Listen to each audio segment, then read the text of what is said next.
Other state officials too on this as well. And one of them has joined us this afternoon with our Sylvia Perez. It's Judy Baar Topinka, the Illinois State Controller. Sylvia. Yes, Judy Baar Topinka joining us now, and Judy's had a lot to say before we came to us. And let's just start with the fact that you ran against Rod Blagojevich. You ran against him when allegations were being brought against him, when he was investigated, yet you lost.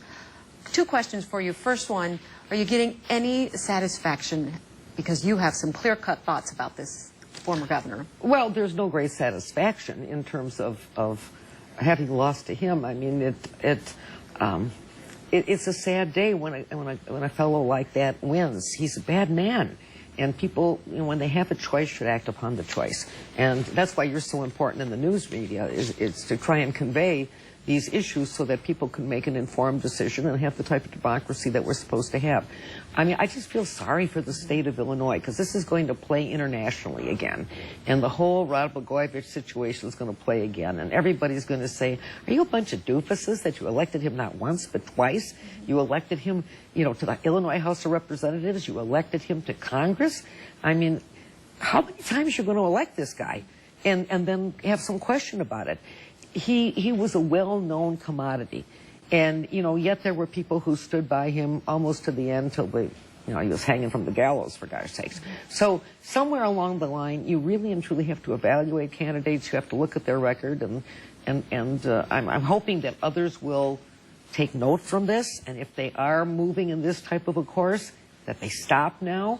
There's rules to the game, and you better play by the rules.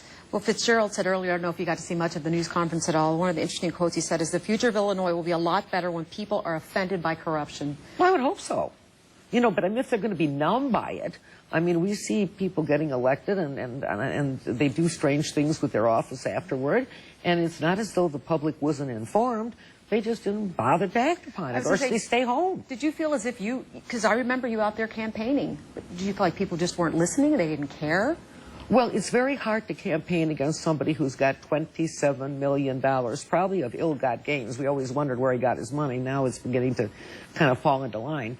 But, you know, it's very difficult if people are just looking at paid commercials, which, of course, inundate the airwaves in the last month or so of a campaign. And with $27 million, I mean, I had no 27. We never sold jobs. We never bartered that way. We played by the rules. So as a result, $27 million is like a tsunami in terms of PR and coming at you. He also is a very good campaigner, very charming. He knows how to BS. It's amazing what he says, because some of these very same things he said during the campaign when I ran against him. I could almost fill in the sentences. It's like he took a disc and he put it right here, and out it comes. And it's the same trash he was constantly repeating during the campaign. Well, I have to ask you this question because you're a great person to ask this question to, and this has been talked about a lot today. Politics as usual. You've been a public figure in the state of Illinois for a long, long time. Yeah. What can you tell the people at home who are listening? What is politics as usual in the state of Illinois?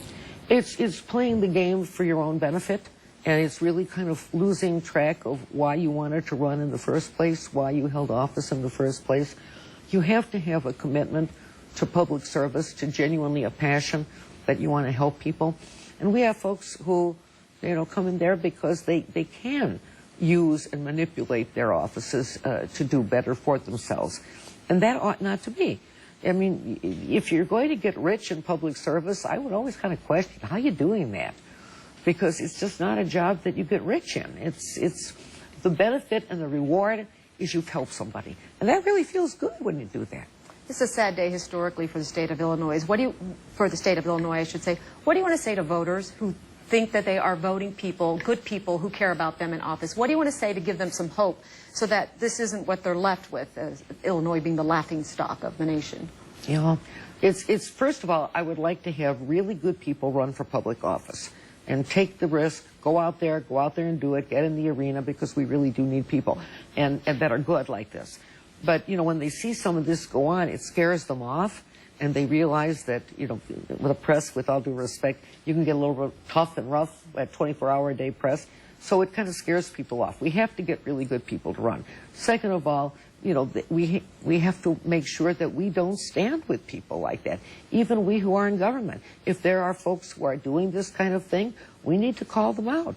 We need to work with you. The press needs to be out there banging on them and saying, do something. And God love U.S. Attorney Fitzgerald for what he's done here. I mean, it wasn't happening on the state level. It wasn't happening on the city level. It wasn't happening on the county level.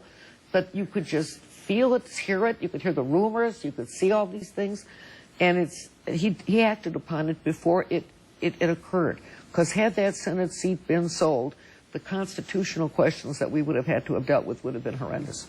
Thanks so much for coming in today and joining us. We appreciate it. Judy Baar Topinka always has a lot of information to share. Let's go back to the anchor desk. All right, Sylvia and Thank you. Judy, thanks very much. Now we are